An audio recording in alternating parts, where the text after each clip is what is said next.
Next up we have a panel of women in executive leadership challenges and opportunities, which will be led by Kat Gurinsky, our favorite program committee chair of the year. Please come up, Kat. Kat is a senior network engineer and a valued member of our program committee, currently the chair. She traveled to us today from Austin, Texas, well, actually a few days ago. She also sits on the NANOG board because she's the program committee chair. So I will hand over to you and you can do your welcome. Thank you, Fergus. I'm very honored to be moderating this panel today about women in executive leadership, challenges and opportunity. From a 2016 study reported by Reuters to the post-pandemic world with new risks and opportunities to every sector, women's role in leadership has remained in the center of gender equality debates, not just in IT, but also across many industries. In 2016, the conclusion of a study conducted of 22,000 publicly traded companies across 91 countries by the Peterson Institute for International Economics revealed that ones with women in leadership roles had reported 6% higher profit. While this could be attributed to several factors, one cannot underestimate the unique values those determined and hardworking leaders brought to their industries. Fast forward to 2022, as the world prepares to embrace more relaxed COVID-related restrictions, opportunities such as working remotely are further expected to pave the way for a higher percentage of women to enter the job market. Joining us today to dive deeper into these conversations, we have four inspiring women: Johnny Costancis, Jezebel Gilmore, Debbie Taylor-Moore, and Nikki Johnson. Feel free to join me on stage. Come on up. Johnny Costancis has joined us today from New York, New York. Johnny is the Group Vice President for Cloud Security Engineering at Oracle. She's a 30-year veteran of tech and always an engineer at heart. This is Johnny right here. Jezebel Gilmore has joined us today from Milton, Massachusetts. Most of you know Jezebel. She is a former chair of the NANOG Communications Committee and a former board member, and she is the Chief Commercial Officer and a co-founder of Packet Fabric. Debbie Taylor-Moore has joined us today from Washington, D.C. Beltway area. Debbie is the Vice President and Senior Partner of Global Security at IBM Consulting. Debbie has 20 years in the IT security industry, has advised the C-suite in 22 countries and 4 continents. She is featured as an industry pioneer in the cybersecurity yearbook, The History of IT Security, by former Gartner SME Richard Stienen. Did I say that correct? Okay. Nikki Johnson, due to unforeseen circumstances, had to join us virtually. She is on Zoom with us from Evergreen, Colorado. Nikki is the Director of Strategic Alliance at Fortinet. Nikki is also the founder of a women-owned leadership development consulting company, Lotus Consulting. She has 20 years of sales and sales leadership experience in the IT space, and when not working, enjoys time with her 2 kids, 2 dogs, and husband, Scott. We have pre-recorded some of Nikki's answers, but for the audience Q&A at the end of the panel, she'll be joining us live. Those in the audience, you can ask questions on the chat in the Q&A tab, and we will get to those during the last portion of the panel. And likewise, for those of you in the room with us today, we have microphones set up that you can walk up to when we open the floor to questions. Or if you prefer, you can also type your questions in the Q&A tab of the chat room as well. With that, let's jump on into some of our questions. I'm going to have a seat, so it's a little more informal. Come on closer. Yeah. But just not. Yeah, but the podium's going to block you? That might not work. No. We'll do that. It works. Yeah. Can we see everybody? Can we see? Yeah. All right, you all see everyone? All right. All right, so we're going to start with one of Nikki's recordings. And I believe I asked her the question in the recording, so I will let you guys play the first Nikki recording. So Nikki, I would love to ask you, why do we need more women in executive IT leadership? Why does gender balancing even matter? Yeah, I mean, I think simply put, women bring a fresh perspective, as do people from many different backgrounds. So if you have diverse experiences within a team or within a leadership team, you're going to have people who are constantly bringing different viewpoints, and that tends to foster innovation. So certainly what tends to be most important for companies is that studies have shown that companies with greater gender diversity, not only within their workforce, but also within their leadership teams, are significantly more profitable than those without gender diversity. So I think that's certainly important. I think, additionally, there's studies that show that women are more effective leaders. They're more empathetic leaders. They're better communicators. But I think one of the most important things affecting women and women of color is that placing women in leadership roles where they can thrive can help bridge that gender pay gap that we hear about. And so I think the challenge is that I attended a leadership conference for women of the channel in late 2021, and there was a study that they talked about where the pay gap actually increased as women moved up in the workplace. So, for example, and my numbers could be a little bit off, but if you were an executive in tech as a woman, the pay gap from when you were a first line manager to an executive went from 72 cents on the dollar to 64 cents on the dollar. So I think an additional challenge that we face is keeping women interested in executive leadership roles, because why would we want to continue to move up the corporate ladder if our pay gap is actually going to increase? So, I mean, certainly I think it makes companies more profitable. I think women show many skills that make them effective leaders. But also, I think if we want to do anything about this gender pay gap, then we need women in those roles, because those are the people that are actually going to affect change. Thank you, Nikki. This next question I'm going to direct to you, Johnny. What skills do you believe women are uniquely experienced that benefit the workplace? Women uniquely skilled, right? Let's see. So I guess we're talking about women leaders in particular, and I think, and hopefully the rest of the panel agrees, women have definitely a natural affinity toward negotiation, I think, and toward finding common ground. And that is definitely, particularly in tech leadership roles and engineering roles, where we want to be innovative, we want to foster ideas, but at the same time, we want to converge on sort of the most efficient or the minimum viable. I often find in a group that women leaders will steer the conversation toward a resolution or a path forward that folks can agree. Look, I mean, these skill sets, when we talk about a particular gender having them versus another, they're not unique to a gender necessarily, but it's more about, do we encounter it more often, I would say. I don't know if you have anything to add, Jezebel. So I started Packet Fabric because I believe in collaboration, and I think that's a nature to most women. And not to say that men are not into collaboration, but I think many men are raised to be individual, to compete against each other, and women tend to collaborate more. And in leadership culture, in women in leadership positions, also promotes collaboration more, in my personal opinion, than men. And I find that a lot of male allies in the room will also follow suit, so there's a kind of a mutual learning that happens as a result of that. And I don't know if you have a different take or an additional. I would agree. I think that one of the real attributes that women bring to the table is empathy.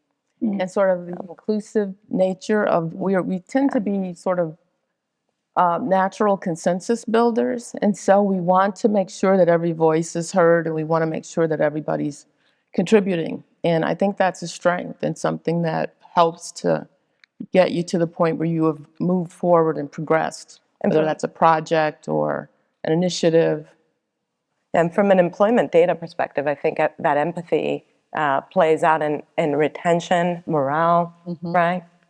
So when we start talking about these payoffs and having a diverse workforce, not just gender, neurodiverse, we want folks to stay and to thrive. And a lot of the emotional health and feeling heard, I think, contributes to that. So there you go. Thank you. That was great. Jezebel, I'll direct the next question to you. Let's discuss the challenges faced by women to enter the IT world of IT leadership. What is the hesitation, and how did you personally enter the leadership space?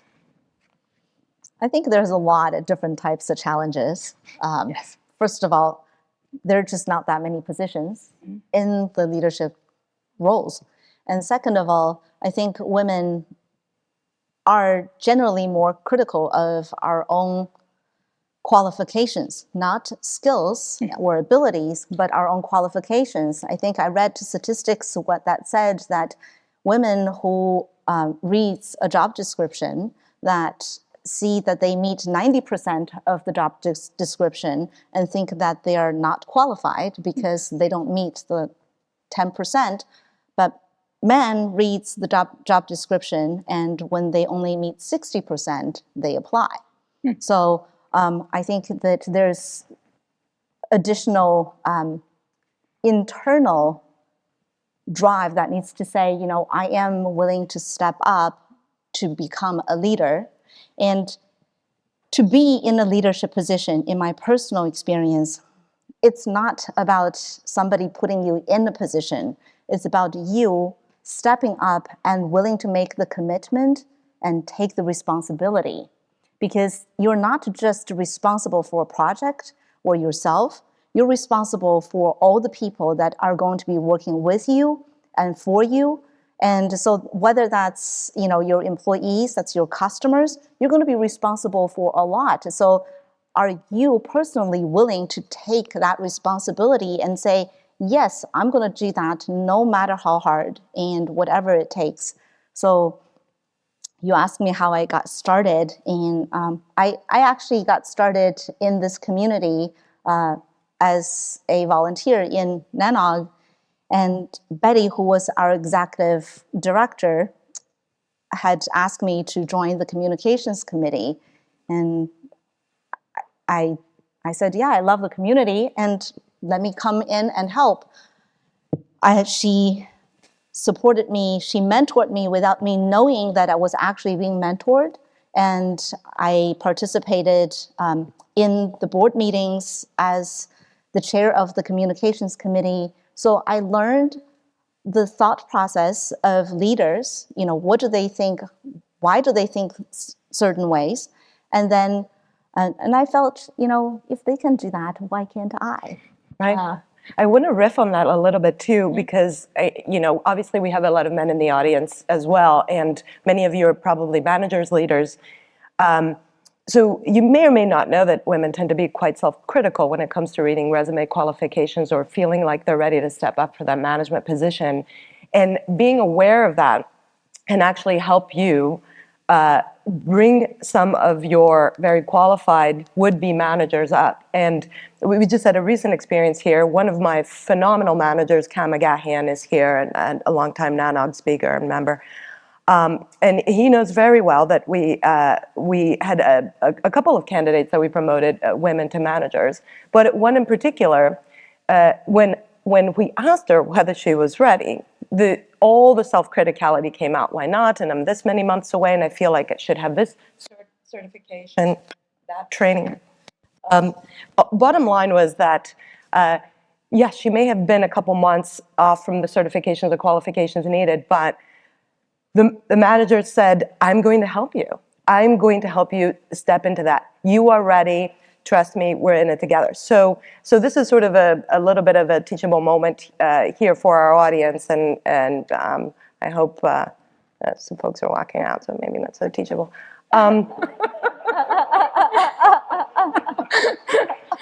Sorry, I was told this is a really frank group, right? So, and then you all have a terrific sense of humor. Anyway, I don't know if Debbie? Absolutely. So, Jezebel, Yes. to your point about when you get the position, you must assume the position. It's really about, you know, confidence versus competence. Mm-hmm. And I think that a lot of times with women, we might be hesitant to be real upfront or real aggressive about a point of view or our knowledge or just our day-to-day interactions. Mm. And I think that, you know, conversely, you said a little bit about the idea of women having imposter syndrome in some cases. I think we talked about that. Yes. The idea that it's, in a lot of ways, when people aren't expected to be seen in certain places or spaces, they often feel like they don't belong in those places and spaces, and that they must prove that they do belong. And I feel strongly that with anything, whether you're a woman or a man or a fish or a dog or whatever you are, you lead with your competence. That's what you're there for. You're there to do the job. I think that if you lead with competence, you'll gain the confidence that will help you thrive and maintain your place there. And one of the things that builds confidence, and that's for anybody, right, is data, right? Know your stuff and have the facts on your side. You can never go wrong with presenting data and facts. And I just want to add on the confidence piece. Confidence is built by failing and then trying again and succeeding. So if you fail the first time, don't let it get you down. Do it again and succeed at it. Learn from your mistakes, and that's how you build confidence. And that goes to women and men. So, Yeah, please. absolutely. And I think too that you often, you have to think about the whole legion of managers you've ever worked for. You want to be the leader you want to work for. You want to be the person that is not only just empathetic, but also has an interest in your career, that is interested in developing people, but also, when we're speaking about the idea of this, collective or diverse group of people, we are talking about diversity of ideas, a diversity of understanding, diversity of talent. If I'm a woman leader and I'm building a team, I don't want people that are exactly like me or know exactly what I know. I want folks that I can learn from as well. And so as a leader, I want to be able to, put my people in front of me, lift people up ahead of me, not necessarily confidence for confidence sake, but help to build and develop that in other people. And just be the manager or the vice president or supervisor or whatever it is that you would want to work for. Thank you. Yeah, that was Yeah, it's interesting. I just thought of a story. I was speaking with a vice president at Oracle recently, female, who was reaching out for mentorship. And I mean, first of all, technically we were at the same level, so I was flattered. Just to your point, Debbie, and she said, I've done all these things, and we were talking about all her accomplishments and the teams that she had built and strategy and so forth, and that had paid off for years. And I said, well, what happens when you communicate it? She says, I don't remember all of it. I don't know how to articulate it. And I said, well, what's in your kudos folder? She said, my what? I said, your kudos folder, the place where you take all of the accolades, all of the performance reviews, all of the customer feedback, all of the data, and you have it handy when you're ready to have that conversation, and you revisit it for that conversation. She said, never heard of it. I'll start now. So I hope everybody has a kudos folder, whether it's managers for your key folks or individuals, right, for your performance. Absolutely. That reminds me of a comment a colleague said to me about a couple of weeks ago. We were talking about the evolution of LinkedIn and all of the accomplishments and all of the what this person termed self-promotion. And I thought, this is interesting. So one of the key points or key takeaways was around this idea of people starting out discussing whatever it is that they've accomplished and saying, I'm humbled to tell you, I'm humbled to share with you that I'm running the world now, And I think that one of the things that we have to remember is that not just to be humbled, but to actually be humble. And remember what it was like for you in the beginning of your career. And people, I know I work with a lot of folks that are young people that are coming up that are sort of trying to navigate corporate life, trying to navigate an industry that, and I'm in cybersecurity, people never like to say that they don't know the answer. And that is a challenge in and of itself, right? yeah. But that humbleness and the willingness to sort of step back and know what you don't know, hire and promote and encourage the people that do know it or that have the skills that are required. Make sure that you are, again, like putting those people up front. I see instances sometimes where there are managers that have folks that are really strong contributors. Ask yourself as a leader, are you going to the next management meeting promoting that person's idea, or are you taking on that set of ideas as your own? And that's something that happens a lot in our industry. We don't appreciate the deeply technical in the way that we should. A lot of times business is speaking for the technical folks. And I think that, when it comes right down to it, it is about being humble, knowing what you know, knowing what you don't know, and being authentic. And I think that those are traits that all of us share to some extent or another, but we need to be reminded. Yeah. Certainly, we need that in leaders. One thing I wanted to, you're kind of spawning all these other thoughts. One thing that we've had a lot of success with, and again, this is getting a little bit away from the gender sort of specific stuff, but it used to be, at least for me, admitting to sort of maybe this fixed mindset for a bit there. It used to be, well, how many years have you been doing this? And how many certifications do you have? And that denoted experience. Well, our younger, earlier in career employees are showing up with, first of all, they're showing up as autodidacts, right? Self-taught. And they are able to acquire these technical skills, right? Learning to code, learning to develop, learning cyber, developing tooling themselves, so much faster than what prior experience had shown me.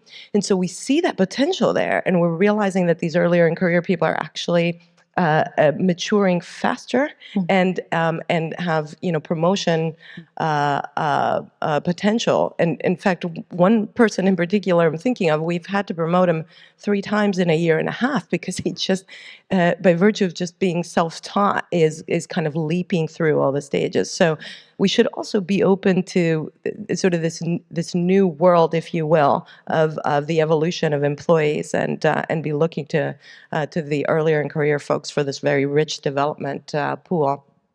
I want to add a little to that, and I think that's really well said, absolutely. But just to go back to the building confidence piece, I think as a leader, we are after results all the time. We talk about data, but you have to realize that employees and the people who follow you are humans. They are not perfect, and they're going to make mistakes. So in order for them to gain confidence, gain competence, gain additional skill set, and learn on the job, on the fly, you have to give them room to make mistakes. And so I was recently in a situation where I learned this phrase. It's DUIF, and it was delivered to me. And if you don't know what it means, you can probably look it up on Google. And so when I heard that said to the group of people, I was shocked, because the culture that we want to promote to everyone that we work with is be creative, drive yourself, be motivated, and find the solution that you need to find, whether it's inside the box or outside the box, right? And if you're telling somebody, if you mess up, you're going to lose your job, then nobody's going to go out of their way to do the best that they can. They're going to try to do what they must so they don't lose their job. And so as a leader, you should never do that. And so as leaders, especially as women, female leaders, and I want to encourage everybody to do something, to give your best, even if it isn't the right thing for that particular project, incident, and so that you can grow as an individual, because that's what leaders are supposed to do, to help the people around you grow. It should never be punitive, for sure. And in fact, a lot of times, and I think you've all had this experience where you even step in front to give some protection to that manager or that individual that may have tried, erred, and needs that second chance, and so you fall on your sword in front of the customer or the boss or whatever it is, and say, hey, we were innovating here. We broke some eggs. We'll fix it. Those are all really great responses. I resonated with a lot of what all of you said. I feel like I'm going through a similar experience right now with the NANOG board. Since as program committee chair, I get to sit on the board as a non-voting member, and I really think it's such an amazing opportunity to get mentorship experience from all of these more seasoned engineers and leaders in our community, because it is a confidence issue. If you'd asked me a few years ago, would I ever consider running for the board, I would have told you I'm not qualified. There's no way. And now I've got a totally different perspective about what that means to actually be on a board. I've never sat on any board before, you know? And then you were talking about imposter syndrome as well, which I just want to mention. For those of you coming and joining us at lunch after this, Manju from AWS is actually going to do a little presentation about imposter syndrome, which I think is not unique to females. We may deal with it slightly more, but I definitely have male colleagues that have told me they've dealt with imposter syndrome where you just don't feel like you actually know the things you know and feel like you're always proving yourselves. So our next question I'm going to direct to you, Debbie. Sure. Let's talk about the challenges encountered by the female leaders to succeed, so not enter now, to succeed in their positions, which we talked a little bit about. But what are some of those changes that individuals and organizations can make to allow women to enter their leadership? I mean, we've semi-covered this already, but what else can we do to help promote and grow our women into those leadership positions?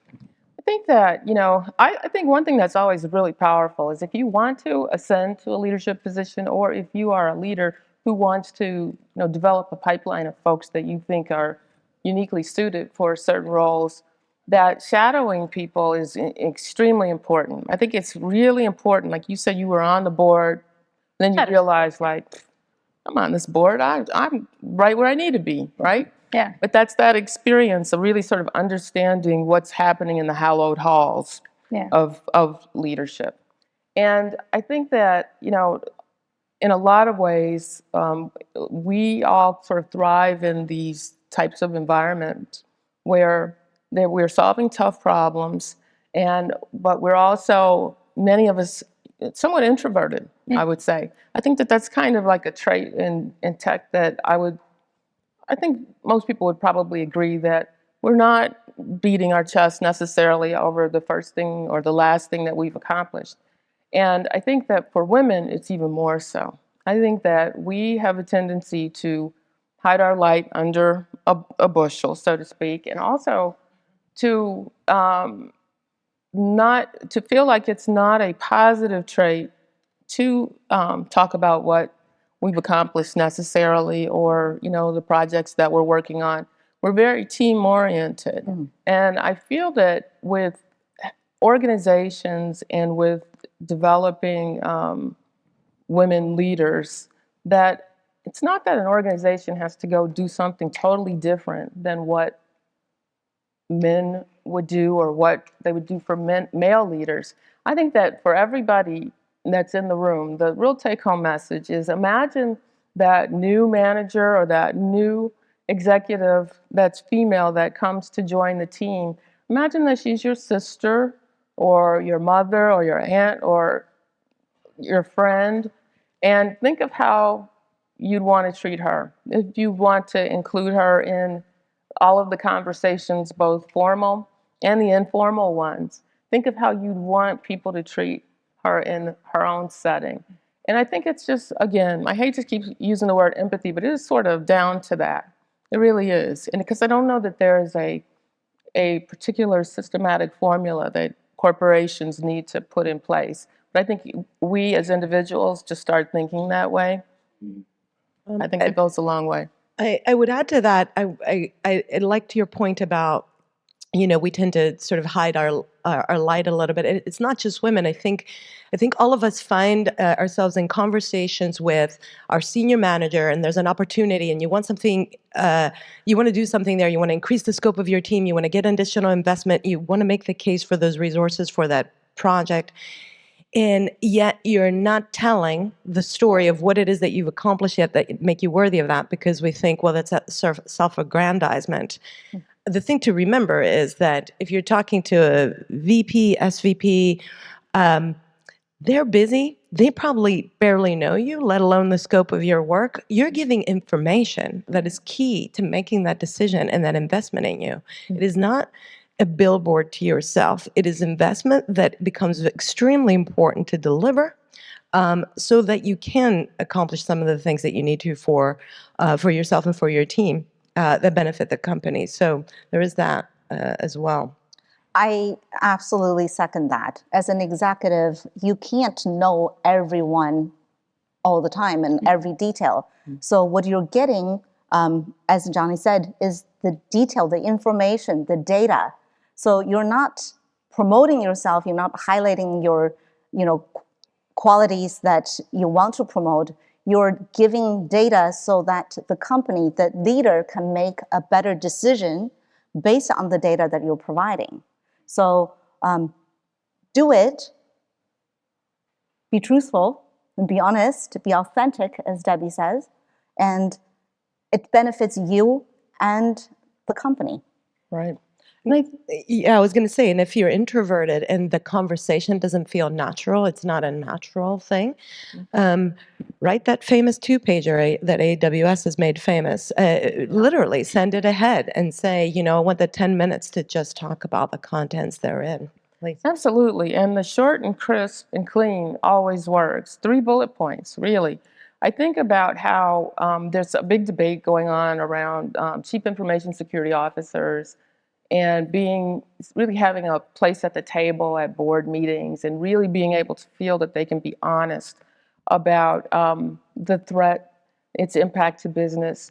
And I would encourage everyone to sort of understand how the business is motivated and having those conversations so that you are a good translator and so that you don't come in, you're coming in hot at this level and nobody in the board understands anything that you're talking about. But putting it, like my grandmother used to say, where the goats can get it, where everybody can sort of understand what it is that you're talking about. And so that's a switch in language. That is a switch in emphasis. It's finding what are the crown jewels and the things that the people you're addressing really care about and translating your own language to one that they can understand and one that resonates with them. And that's really important. That's very important for going anywhere in your career, actually, but particularly. Are we all security? At least definitely securities? Infrastructure, security. Infrastructure. I see. Yeah. Cam, he helped bring us together, I think, though. But I was going to say, especially with topics as serious as security, where, company data fines, regulations, loss of businesses on the line, communicating clearly to people that are all under duress, especially when industry events happen, is important, which means, putting aside some of the technical and translating for folks. I do think that this is relevant to the diversity discussion as well, though, in that a lot of times CISOs are predominantly male, and we do have female leaders trying to make the case for what decisions need to be made, again, under duress. So, I guess the faster we can get to the point, I have this challenge sometimes. I take a while, meander to my point. The most succinctly we can make the point, the best, and that comes to also communicating accomplishments. Great. I'm actually going to have us jump back over to Nikki. So we have another question pre-recorded from her. So we can cue that up. Nikki, are the challenges different from the ones faced by your male counterparts? Sure. I mean, I think the most obvious is that we're typically one of the only women in the room, and most of the people in the room are men. So I think this can create a situation where we feel left out or we feel like we're not a part of the boys club. And so you have one of two things happen. You either desperately try to be a part of the boys club or you feel left out. And so I think there is a positive to this scenario where it really creates an opportunity for women to stand out, create that long-lasting impression from the beginning. Unfortunately, I think this tends to lead to, women who are typically doing more than their fair share of the workload at home are also picking up more than their fair share of the workload at work. And so this creates a potential for burnout. I think that, women can be perceived as being more emotional. However, I think if you flip the script on that, I think that emotional maturity, that mental kind of experience of, what women go through, how we balance work work and home, can really bring different experiences to the everyday conversation that we're having with our teams. And then I think, if we think about how different it is from the male experience, I think where we tend to fall short as human beings is that we all need to be a part of this conversation. I think men need to be a part of this conversation. They need to be part of the solution when it comes to hiring women, retaining women, which is huge, and promoting women. I see it all too often, having worked with mostly men my entire career, is that men don't want to have this conversation because it's uncomfortable. They don't want to offend anyone. I think they want to help. I think the majority of people want to help this problem, but I think, we have to work on this together. And I think it has to be raised by people who have the agency to actually affect change within an organization. If we don't work together, it's going to be, at this rate, I think 180 years before we have parity between male and female leaders. And obviously that's too long. Thanks. Is there anything any of you wanted to add on that before we go to our next question? I was thinking as Nikki was speaking, as far as walking into a room and really being the only one of you. I was thinking in the reverse too, which is more to, I guess, the women in the room.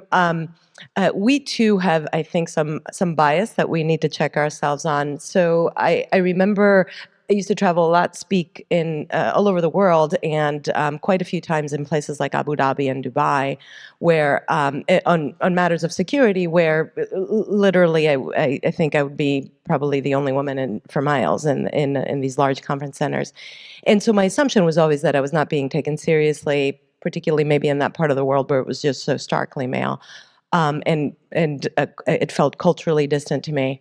And I remember in one presentation I finished, and there was literally a queue of these gentlemen in the dish dashes to speak with me as a follow-on, and I thought, okay, we all have a certain amount of biases, and that doesn't mean that we discard them. They serve us a purpose, but we also need to park them to allow for the opportunities that are in front of us to surface, come to light, and for us to take advantage of them. So I love what you just said, because that bias isn't just towards others, right? The bias is towards yourself often, so check that. Always check on your unconscious biases, because I think at one of the Women in Tech lunch in the past, I'd spoken about unconscious bias, and we all have them. If you think that you don't, you need to check again, and need to check often. Yeah. Because sometimes, I often think hotel food is terrible. And we go to a lot of conferences, and you have to eat hotel food, and sometimes I'm surprised. I was like, oh, that was really good. And so be open-minded, and that's actually a quality in leadership that you really need to have. Be open-minded. And as Johnny said, that bias does serve a purpose, right? It's nature. But help yourself recognize that you have that unconscious bias, and it makes you a better leader, a better human being, and it opens up a whole new world to you that you otherwise wouldn't know. Yeah, and I would go further and say that sometimes the unconscious bias is women toward women. I would say, at least my own experience in my career, I've been helped more by men than any other group. And I would say that people that recognize your talent, and they are willing to mentor, or are willing to include you, or willing to support what you're doing, those are people that are sometimes stepping out there a bit from their peers to do that, and it's appreciated. But I would say that a lot of times we don't always support each other in the way that would be both necessary and helpful. So instead of thinking of your role, particularly as you had mentioned earlier, Nikki, about how there's so few roles at the top, so to speak, And that, there's this sense of scarcity that, oh, if this person gets promoted, then I will miss my spot there, and so on and so on. Like people sort of plotting out their future path. And so with this scarcity, when women show up in spaces where there's maybe one other woman or two other women, they're not always supportive.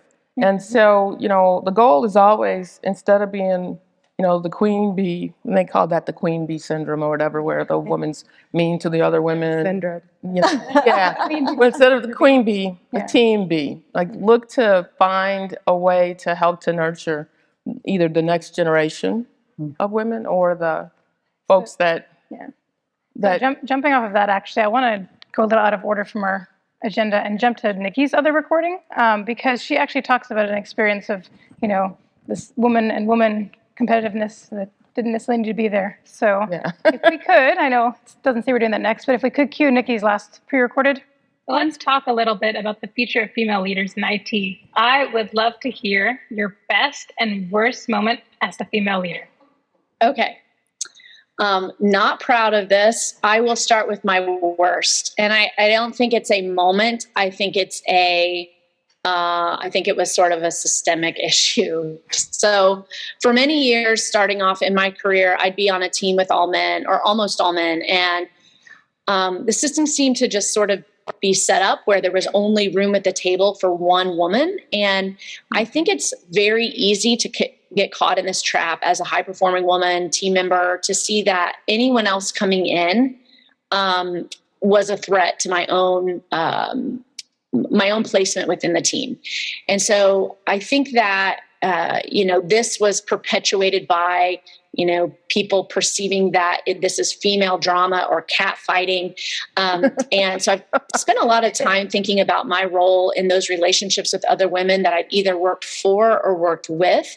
And I had a moment maybe 5 years ago where I worked with a female boss who was not much older than myself. And I just feel like I was the worst version of myself. We might have both been the worst versions of ourselves working together. I didn't trust her. I wanted to outsmart her. I wanted to be the very best because that was where I was used to being on all male teams, was having to work twice as hard for the position that I was in and having to just prove myself at every turn. And so I think that power struggle for us was very difficult. We don't work together anymore. We are friends, but it was through that exchange and subsequent apologies to each other for the behavior that we both kind of brought to that relationship that I recognized my own challenges with having been the only woman for most of my career. I think it's very easy to fall into that trap of kind of liking to be the only woman. And we really need that gender parity and diversity on a team. So I'd say that was my worst. I'd say what my best moment has been is recognizing that as a problem, being able to step back and really evaluate what led to that insecurity. I mean, a lot of it had to do with the fact that whenever I worked with another woman, they were fantastic. They were top of their game. They were the best in their respective teams because they've had to be. And so I think, now I think this leads to a lot of burnout, like I mentioned, and a lot of situations where women are pulling a lot more weight at home and at work. But I think that's a separate conversation. But in terms of what I've kind of tried to atone for in my own career, it's really mentoring women, fostering those relationships versus looking at this as a pie and only having so much pie to go around, and really just trying to kind of change that and not look at this as this is what I went through, so this is what you're going to have to go through as well. Thanks, Nikki. So, so we're getting closer to about 17 minutes left. Fergus, how are we doing on questions in the queue yet? Nothing. Okay, so we'll keep going. Then we've got plenty of questions to keep busy with. Does anybody in the room want to ask anyone questions yet? Do you want me to open up for Q&A here? Let's take one question, and then we can jump back. We got rescued from the best and worst moment. That was good. I'm coming back to it, though, if we have time. Hi, I'm Dinesh Babuta in personal capacity. I've got a few comments to make and also maybe a question. So let me just read them out. I was taking notes at the back. You mentioned imposter syndrome, and something I'd like to say from my own personal perspective is people say to me that I'm really confident, but the fact is I actually do have imposter syndrome as well. So it's not just females, it's everyone. And it surprised me when I realized that I had imposter syndrome. So it will hit everyone at some point. So it's everywhere. The confidence building stuff and being a leader, I take that as needing to nurture like a parent. Because you nurture your children, they make mistakes, you allow them to make mistakes because actually learning from experience. And what I found in this industry is that when I was younger, much younger, I was allowed to make mistakes, but the industry has changed so much in that time that everyone is so specialized, and as you said, you're not allowed to make mistakes. But as leaders, as parents, with that parent mentality, let's say, if you are a parent, nurture your staff, allow them to make mistakes, and let them learn from that. But that also comes down to us who are at particular positions in the industry, at particular levels, particular statuses, where we actually need to be conscious about taking a step back. We need to take a step back and become mentors rather than actually holding on to our jobs. So, I will say this, and we need to retire and die off, basically, and allow the younger generations to come up. And there was one more point. Oh yes, no, two more points actually. I think that this needs to start from an early age as well. So for females and other non-male genders, we need to encourage from a very, very early age. And I don't think that's happening. I look at my daughter in school and they already have this notion of what's a boy's job and what's a girl's job. And I think as a society, we need to do something about that. So my question to the panel would be, what can we as a nano community and the wider global community do about that? So that's my question. And the other thing is, I think we need to change interview questions and change interview styles. And I'm not entirely sure whether the industry is prepared for that, but I think that's something that we need to be very, very conscious of. Thank you. Thank you, Dinesh. I had a point along those lines. Thank you for that. That was very wonderful just to hear that. I think that one of the places where we could start, we work in environments where we're measured on, uptime, availability, breach-free environments, and they're very stressful, and people work under a lot of stress for prolonged periods of time. And catastrophes happen. Bad things are going to happen, and resilience is one of those things that we're all constantly speaking of. But when it comes down to the cultures in our organizations, I think that we really have to lean toward a blame-free post-mortem culture so that when bad things happen, people can kind of dissect, go back and do a bit of an after action and understand, what happened, what could we have done better, what do we want to do moving forward. And some organizations that exist to a certain degree formally, but in others, it's really up to that executive, it's up to that manager to make sure that everyone learns from the experience, but that no one's to blame. And I've worked as a consultant for years. I have my own consultancy, and I would go into these environments. So I got to sit with lots of executive teams all the time. And boy, I tell you, it's very true that at a certain level, it's, success has many fathers and failure is an orphan, that nobody will sort of take the blame for the really tough stuff. But as a leader, that's what the buck should stop with you. And you should help your folks if they need that kind of assistance. But I think that's a cultural thing that could change. Johnny, do you want to also address the how we make women more aware of the different positions and opportunities we have to them? Because that was one of our Sure. topics that I think will help Dinesh. The gentleman's comments were so poignant. Thank you for that. There were a couple things that were brought up that I just want to address super quickly. One is, in technology in particular, we're all going to feel imposter syndrome because we're measured on technical depth. There's always going to be somebody who knows more than you, somebody who wrote the textbook on the thing. Make peace, right? Make peace with the fact that you know what you know. It is good. You contribute. The second thing is thank you for mentioning gender neutrality, especially during Gay Pride Month. Really appreciate it. And that is also a good segue for awareness. It starts with awareness. It starts with us as leaders using the right pronouns, writing gender neutral emails to our orgs, making sure that our our job requisitions and our requisitions for leadership include that kind of language. So it's really about, and we said it earlier, but it's really about modeling. But in terms of like the tactics, I think that availing ourselves of the organizations within, if you work for a larger company whose job it is to sort of get that megaphone out about opportunities, about networking, about leadership positions, and if you don't work in a large company where those vehicles exist, network the heck out of your career, right? Never stop. Never stop. And this is not gender-specific network. It will always, those opportunities will arise through the development of a rich and broad professional network. I absolutely agree with that. And NANOG is a perfect forum for that, right? So I do believe that the question was, what can we do to bring excuse me, to bring more availability. I think of positions, opportunities to the group and to everyone. I think, and what can we do? First of all, I think we should all show up. And it's important, as Kat had said, that she was able to have the opportunity to participate in the board meetings. I think it's important that we're all sitting here and, oh, thank you, great leadership, help each other, support each other, and, excuse me.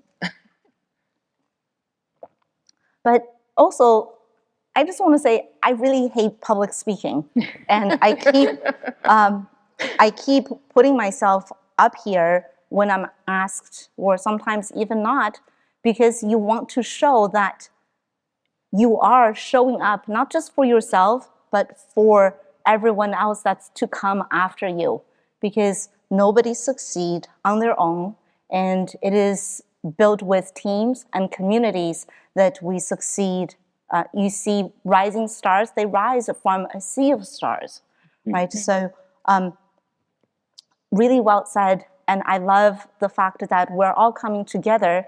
And please, your comments to us and to anyone who's participating is so important to give a word of encouragement. Oh, that was really well said. I like what you've done. And I shared the same idea. All those things supports the individual and helps yourself, because next time then you know what? I can go up there and I can speak, and even when I make a blunder, it's okay, because we're humans, and more practice makes it better. Nikki, would you like to add something to that? Nikki's live at the I start. think they covered it. I wish I could be there with everyone. Hopefully you can hear me okay. Yep. Go ahead, Adair. I'm back. Say your name. Adair, internet too, still the best. I was wondering if you ladies could speak to women who are not necessarily neurotypical, and how we present that differently than men who are not neurotypical. How you recognize that and how you manage them any differently. Wow. You really, it's rare that I don't have something to say. Sure, you're all shocked. I, as the mother of an autistic son, that question is rocking me, because I know exactly what his autisms are all about, but I haven't. I've seen some of his friends, but I haven't been exposed to girls his age enough to know the differences, and I should know. So I think I don't know. Go ahead. Sorry. Go ahead, Nikki. Yeah, go ahead, You know, Nikki. I think I'm not an expert in this by any stretch, but I do think it always starts with a conversation, and it always starts with a conversation around how people like to work, you know, what environments are most comfortable for people on your team, and just having conversations. And that, I think that takes time, and it takes trust, obviously, to be able to share who you are and the different challenges. I have a son who has ADHD, and then I have have obviously worked with many different people. And while I'm not an expert, I would say it always starts with a conversation and trust with between the leader and the person that they're working with. Mm-hmm. Great. Just a little more information on specifically how women present. Women on the autism spectrum are typically taught to mask their symptoms so that they can better fit in and socialize to be more neurotypical, even though it's suppressing their impulses. And women are typically diagnosed later in life with ADHD. I know a lot of the people I've talked to today, or yesterday and today, have said, "Oh yeah, I'm ADHD too. I just got diagnosed a couple of years ago because they didn't tell me anything, or I didn't think to look about it because I don't act like the boys do." Mm-hmm. I just got diagnosed a couple months ago. I will share that with ADHD as an adult in my 30s. And they have to think that if you're constantly worried about masking symptoms, the level of stress that it has to add to work and personal life is enormous, right? I once worked with a woman. I think there's clearly a gap. Sorry, it's hard not being there. I think there's clearly a gap, right? 4 women speechless on a stage, so to speak. So I think there's clearly a gap, and we probably need to hear from the people who are experiencing this more, so we can understand how we change and how we modify our own leadership to accommodate those on our team. Absolutely. And I think that there are things that we need to think of as leaders around folks' strengths, whatever part of neurodiversity that we might be encountering. I worked with a woman years ago who was OCD, and she was no doubt the best threat hunter I've ever known in my career. And she was focused, but she was also in a role that was uniquely suited to what she dealt with, on a daily basis. And I think that part of it is the conversation and sort of understanding everyone's different and understanding what that means and how that maps to what you're asking of someone, and having some compassion and empathy around that. Because people with neurodiversity traits in any direction can be the most awesome employees. I've lived that. Mm-hmm. And they can be the most awesome humans too. And I think from just an audience's perspective, that you just need to have a little bit of respect and patience, right? I am not a native English speaker, so it is always super nervous for me to come up on stage because, oh my God, I can't get my tenses right. I'm not using the correct verbs. I don't know that particular vocabulary.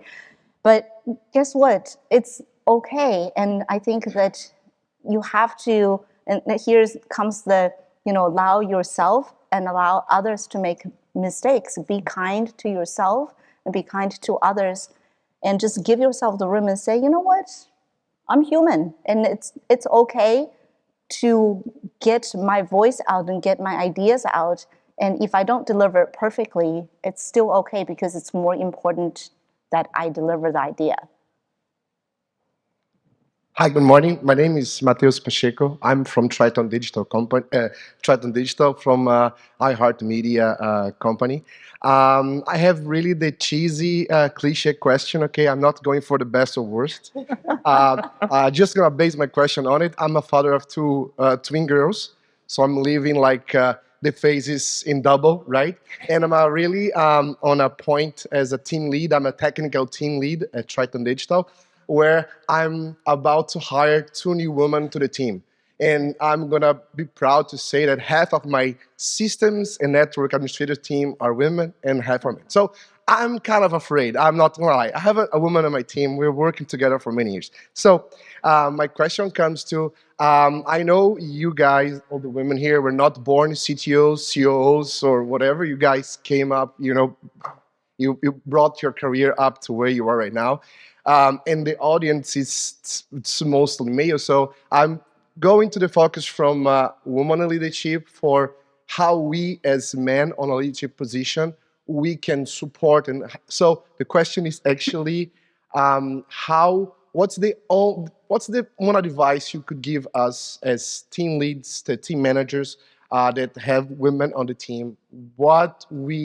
That's one single advice. I think that's the thing I'm in my position, and I think a lot of men would like to hear too. What's the advice you do as a team lead, manager? Having, that's the question. I'm going to point out real quick that we have about 30 seconds left. We can go a little over, but not too much, please, because people are hungry. So please try and keep it concise.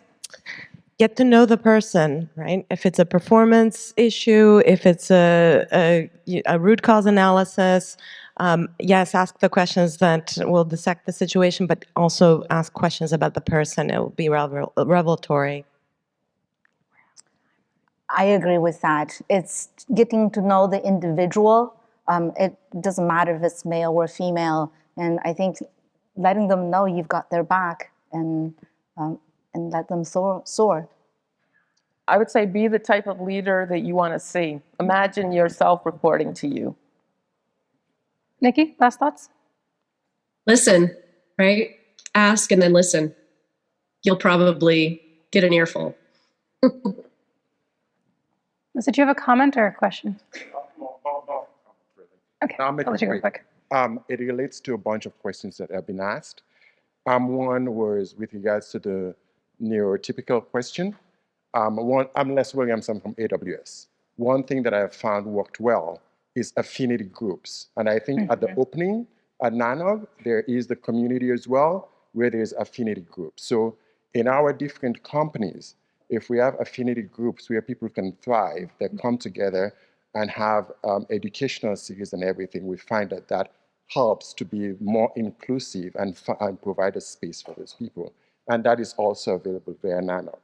The next one is with regards, and I have three. The next one is how to incorporate more young women. We have students from Howard University, and mostly women that are here, that are from the younger generation. So NANOG, through its NCI program, is already doing stuff in that regard. And I'm here as AWS, as a platinum sponsor, is partnering with NANOG to make sure that happens and to make sure we reach. So I think it's upon all of us to lean in to make that happen, to make a better place for our daughters and the accessibility. And the last part, I think, also piggybacks on the last gentleman's comment with regards to advice for us men. Again, we'll be hosting the Women in Technology lunch, and I invite you all to come. You'll be hearing from Manju, who would give a use case of a real-life imposter syndrome and how she's overcome that. But I say that because I'm a strong proponent for women equity, and I'm a male standing here. And I'm sure there are people of all gender spectrum that are of the same type. So what you can do is spaces where women are not. You be that advocate, you use your budget, and you get in with the women, and you listen, and you act upon it. So that is the allyship of male. So all the men in this room can become allies to make sure we work with the women. Those are my 3 comments. Thank you. That's awesome. Mic drop. That's really well said. Very well said. And thank you, Nikki and Johnny and Jezebel and Debbie, all for taking your time to be here with us today. Thanks for having us. This was truly great and inspiring. And yes, it is for all allies and all genders for the Women in Tech Lunch. I'm sure Fergus is also going to remind you about that. So with that, I'll let Fergus take back over before we break for lunch. Thank you so much.